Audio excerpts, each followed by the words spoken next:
We got you updated. This is Radio Imanzi News in English.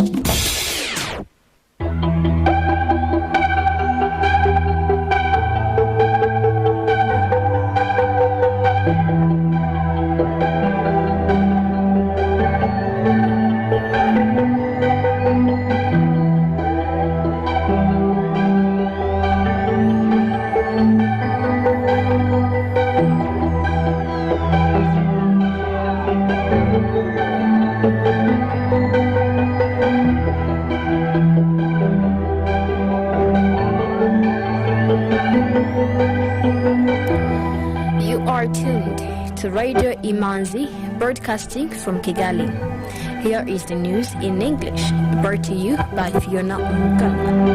The headlines: 45 families of Rwandans who are refugees in the Democratic Republic of Congo have been repatriated after 28 years.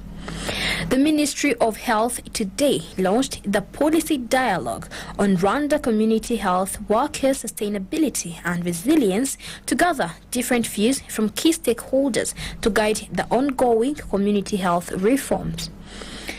The United Nations has published a new report that provides fresh evidence that the world is moving further away from its goal of ending hunger, food insecurity, and malnutrition in all its forms by 2030.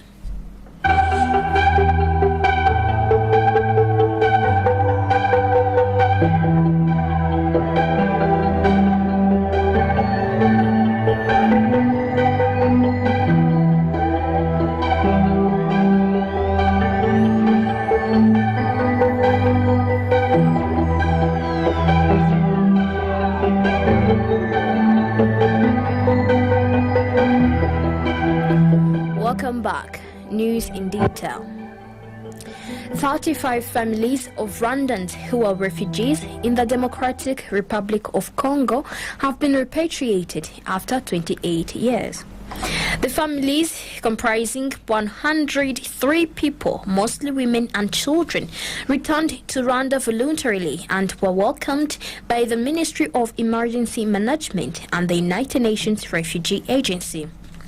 The returnees, 23 women, 15 men, and 65 children, who are being hosted at Kijote Transit Center in Nyabihu District, will spend up to 2 weeks receiving civic education, among other things, before integrating into the Rwandan society. Veneranda Ingabire, the coordinator of the single project unit at the Ministry of Management and the United Nations, said for the next 2 weeks, these Rwandan returnees will need civic education about their country.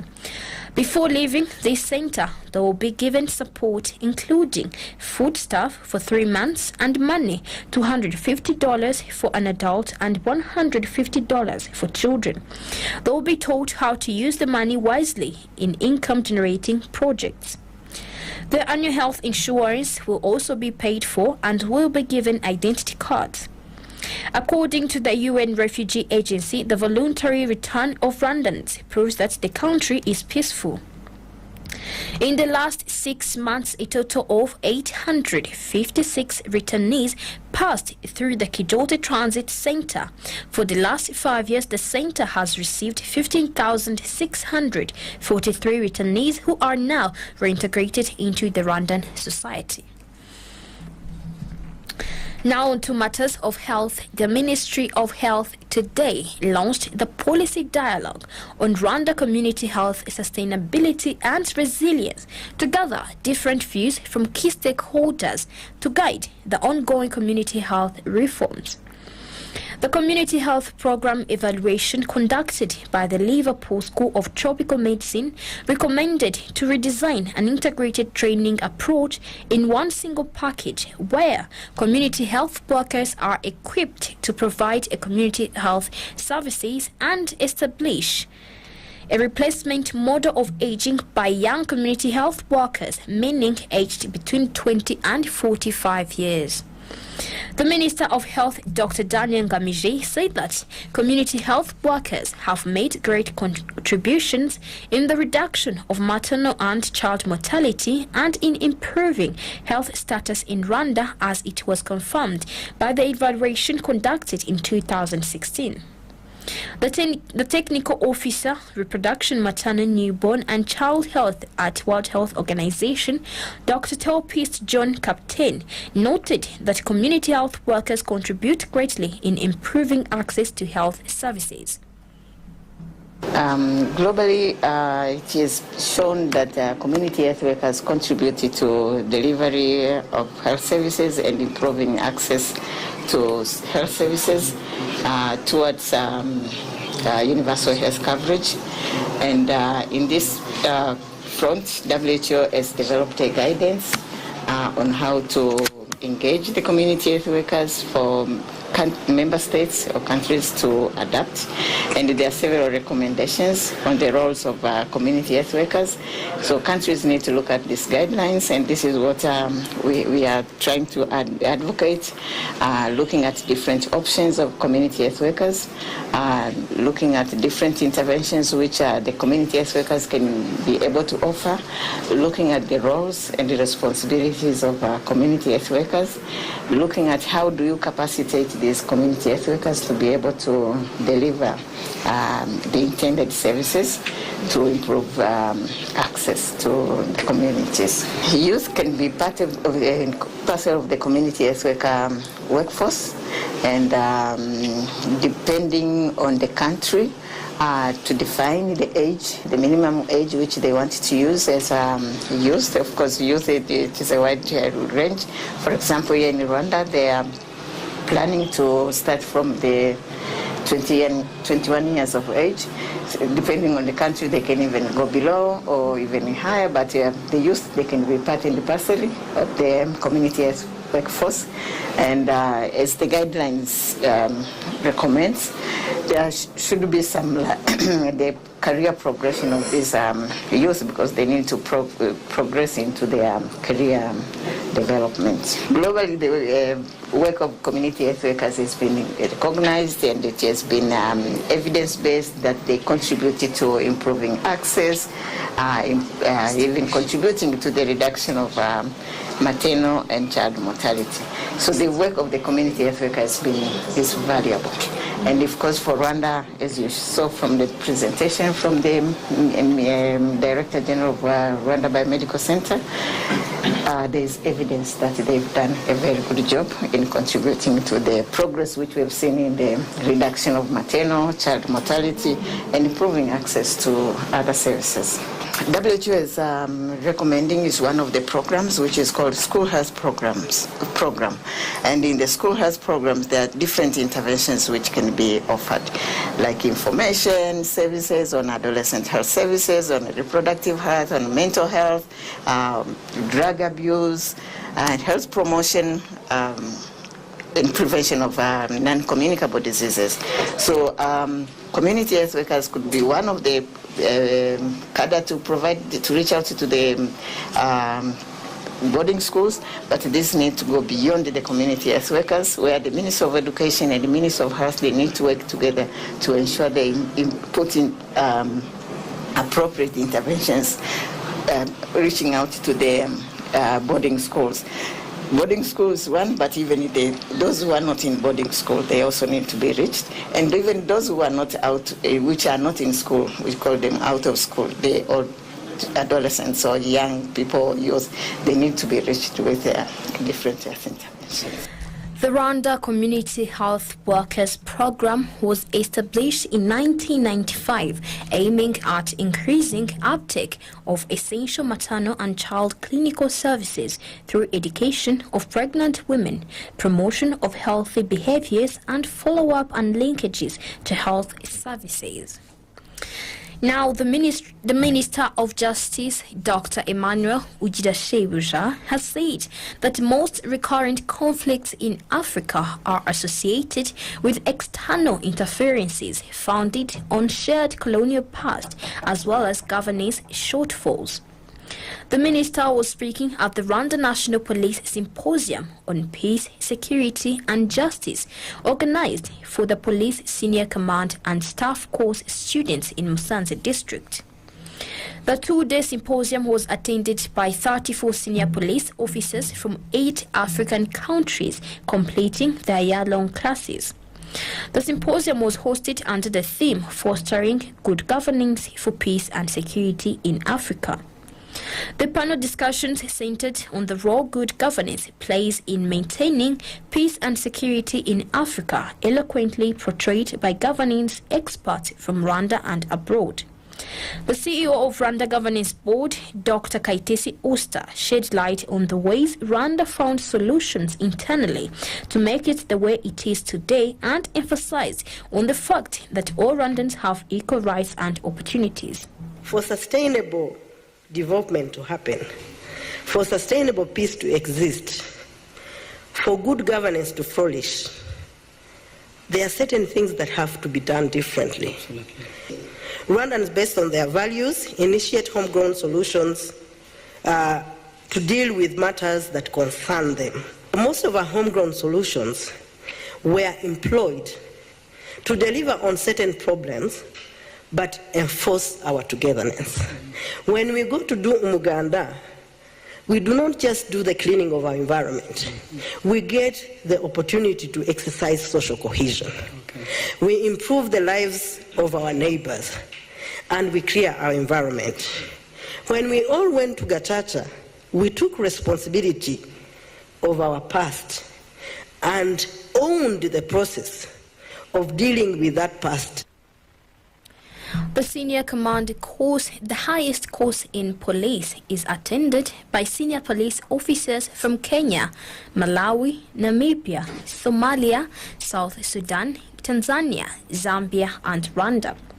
The attendees consider these discussions important because they actualize the importance they hypothetical studies out of the classroom. We have learned a lot of theories in the class.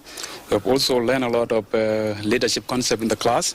And we had also been practicing also leadership wherever we are coming from, because we are senior officers in different institutions that we are coming from. So what I'm expecting from this symposium is that we want to link the theories and the practice from the expert who had just come here to provide us with the subject matter. The Minister of Justice noted that in Africa it is an established fact beyond doubt that the quality and characteristics of governance influence the level of peace and stability and the prospects of socio-economic development. Most recurrent conflicts in Africa, if not all, are associated with governance shortfalls characterized by failure to recognize and manage diversity, which leads to exclusion or marginalization of a section of the population, resulting into structural violence, insurgency, violent extremism or terrorism. Undeniably, there is no magic wand that can be used to prevent or address all the above-mentioned shortfalls and the resulting disastrous consequences, other than promoting inclusive, patriotic, pro-citizen, accountable, transparent and human security-oriented governance. The symposium is held annually and is concluded with a high-level leadership course facilitated by senior command police officers from the Rwandan Police Academy, and the current symposium is the 10th of its kind. Parliamentarians from the Francophone bloc have called for a policy against sexual harassment among member legislative bodies. The MPs, who are members of Women's Network under the Francophone Parliamentary Assembly, were speaking at the 47th session of the grouping in Kigali. The Parliamentary Assembly of the Francophonie brings together parliamentarians from member states of the Organisation International of the Francophone, a bloc of 88 French-speaking countries globally. Members of the Women's Caucus of the Network of Women Parliamentarians cited findings from a 2016 study by the Interparliamentary Union, which painted a damning picture of the conditions under which many women parliamentarians worked as a result of sexual harassment. According to the report dubbed Sexism, Harassment and Violence Against Women Parliamentarians, 81.8% of respondents experienced psychological harassment, of which 44.4% experienced death threats, rape, beatings or kidnapping during their parliamentary term.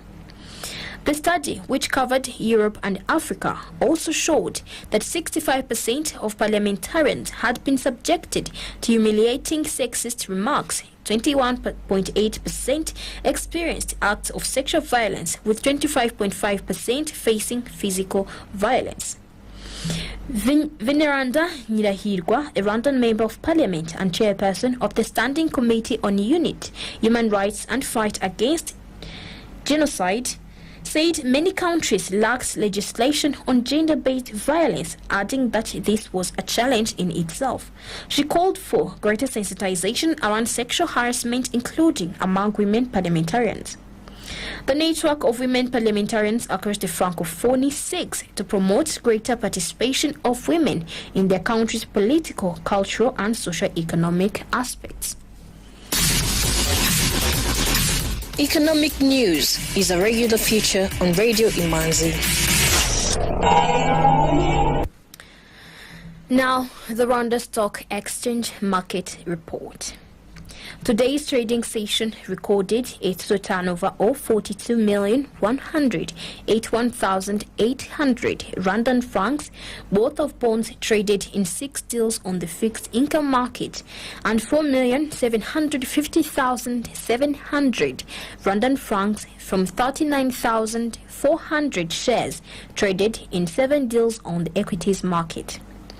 M10 Rwanda closed the counter at 177 Rwandan francs.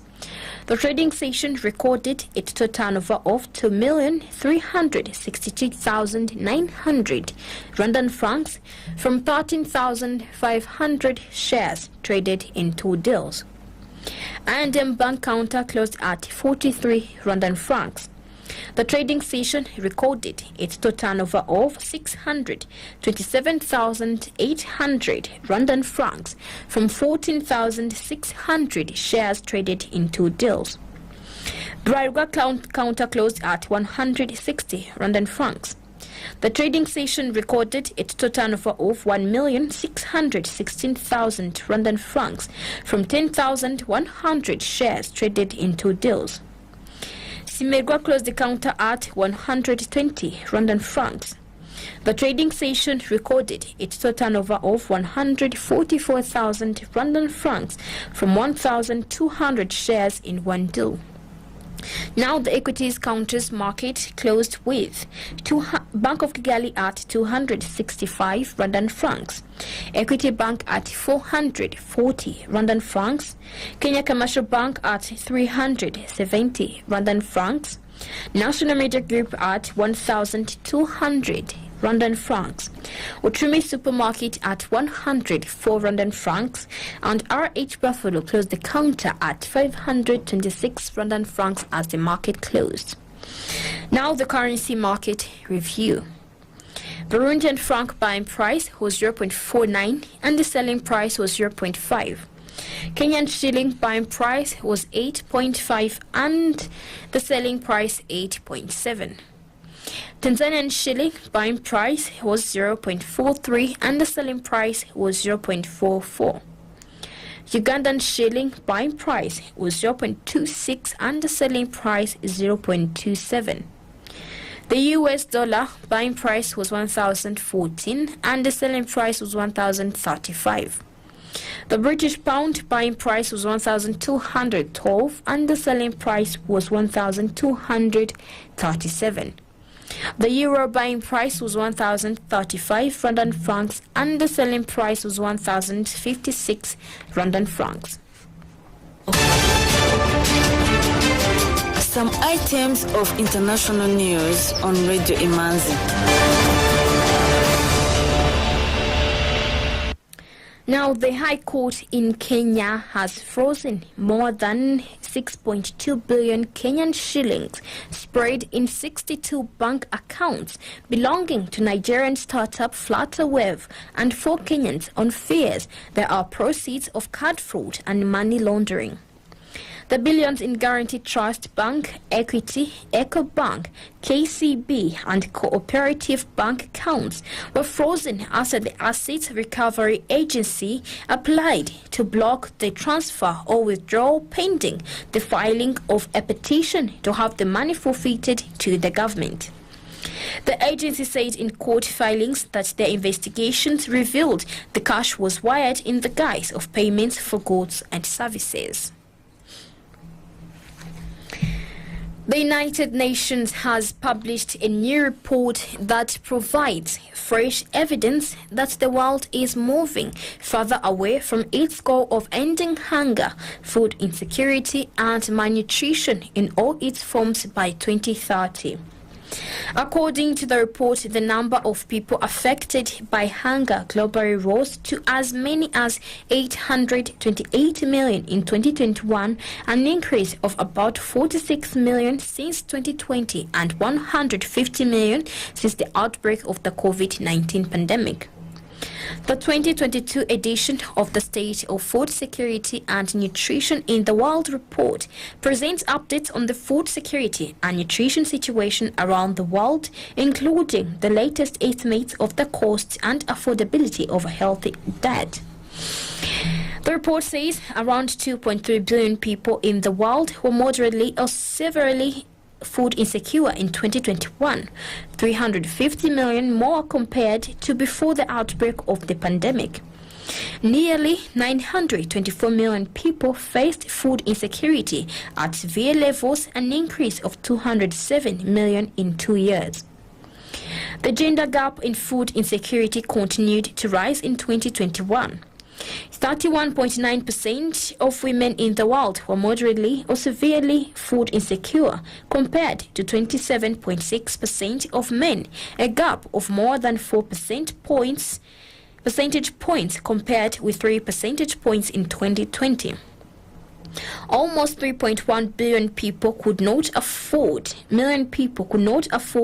a healthy diet in 2020, up 112 million from 2019, reflecting the effects of inflation in consumer food prices stemming from the economic impact of the COVID-19 pandemic and the measures put in place to contain it.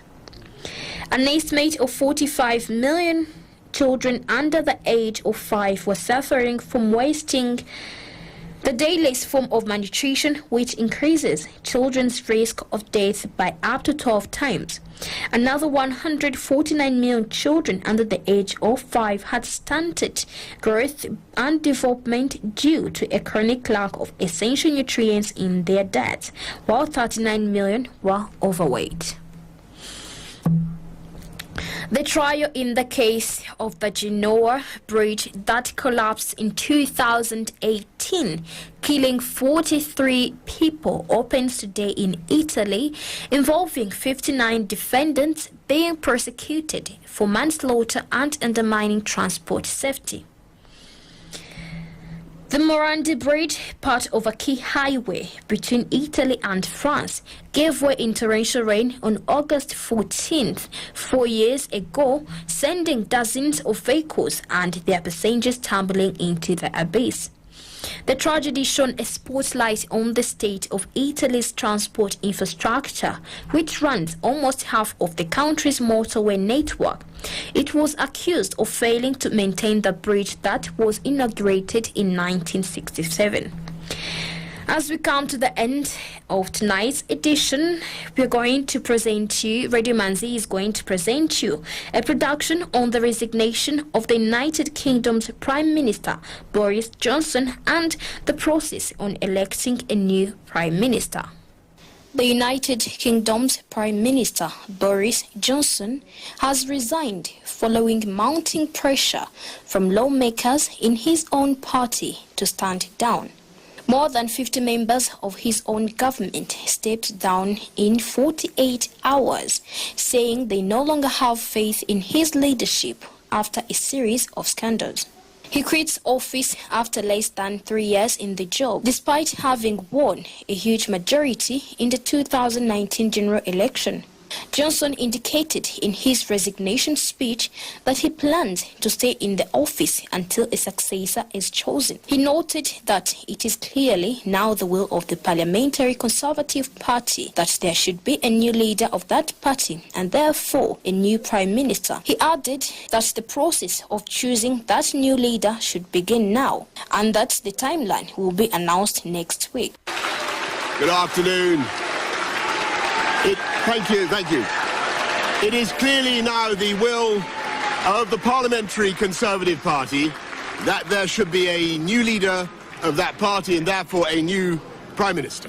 And I've agreed with Sir Graham Brady, the chairman of our backbench MPs, that the process of choosing that new leader should begin now. And the timetable will be announced next week. And I've today appointed a cabinet to serve, as I will, until a new leader is in place.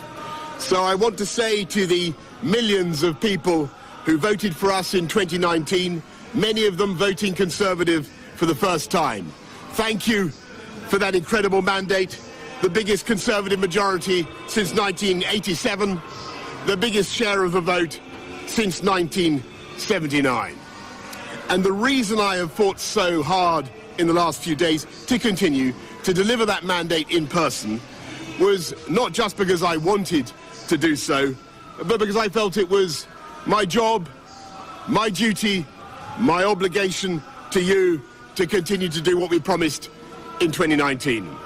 And of course, I'm immensely proud of the achievements of this government, from getting Brexit done to settling our relations with the continent for over half a century, reclaiming the power for this country to make its own laws in Parliament, getting us all through the pandemic, delivering the fastest vaccine rollout in Europe, the fastest exit from lockdown, and in the last few months, leading the West in standing up to Putin's aggression in Ukraine. And let me say now to the people of Ukraine that I know that we in the UK will continue to back your fight for freedom for as long as it takes. And at the same time, in this country, we've been pushing forward a vast programme of investment in infrastructure and skills and technology, the biggest in a century, because if I have one insight into human beings, it is that genius and talent and enthusiasm and imagination are evenly distributed throughout the population, but opportunity is not. And that's why we must keep levelling up, keep unleashing the potential of every part of the United Kingdom. And if we can do that in this country, we will be the most prosperous in Europe. And in the last few days, I've tried to persuade my colleagues that it would be eccentric to change governments when we're delivering so much, and when we have such a vast mandate, and when we're actually only a handful of points behind in the polls, even in mid-term after quite a few months of pretty relentless sledging, and when the economic scene is so difficult domestically and internationally. And I regret not to have been successful in those arguments, and of course it's painful not to be able to see through so many ideas and projects myself. But as we've seen at Westminster, the herd instinct is powerful. When the herd moves, it moves. And my friends, in politics, no one is remotely indispensable. And our brilliant and Darwinian system will produce another leader equally committed to taking this country forward through tough times, not just helping families to get through it, but changing and improving the way we do things, cutting burdens on businesses and families, and yes, cutting taxes, because that is the way to generate the growth and the income we need to pay for great public services. And to that new leader, I say, whoever he or she may be, I say I will give you as much support as I can. And to you, the British public, I know that there will be many people who are relieved, and perhaps quite a few who will also be disappointed. And I want you to know how sad I am to be giving up the best job in the world. But them's the breaks. I want to thank Carrie and our children, and all the members of my family who have had to put up with so much for so long. I want to thank the peerless British Civil Service for all the help and support that you have given our police, our emergency services, and of course our fantastic NHS, who at critical moment helped to extend my own period in office, as well as our armed services and our agencies that are so admired around the world, and our indefatigable Conservative Party members and supporters, whose selfless campaigning makes our democracy possible. I want to thank the wonderful staff here at Chequers, here at Number 10, and of course at Chequers, and our fantastic prop force detectives, the one group, by the way, who never leak. Above all, I want to thank you, the British public, for the immense privilege that you have given me. And I want you to know that from now on until the new Prime Minister is in place, your interests will be served and the government of the country will be carried on. Being Prime Minister is an education in itself. I've travelled to every part of the United Kingdom, and in addition to the beauty of our natural world, I've found so many people possessed of such boundless British originality and so willing to tackle old problems in new ways that I know that even if things can sometimes seem dark now, our future together is golden. Thank you all very much. Thank you. In the United Kingdom, when the Prime Minister submits his resignation to the Queen in person, the palace will announce officially that Queen Elizabeth II has accepted Prime Minister's resignation and will say who she has invited to become Prime Minister to replace him. That person will then go to meet the Queen to accept the invitation. Following the resignation of Mr. Johnson, now the United Kingdom's largest party, Conservative, has a duty of electing another party leader to replace Boris Johnson. The winner will become the party leader and Prime Minister of the second largest economy in Europe. This was produced by Fiona Omoganwa, broadcasted on Radio Imanzi.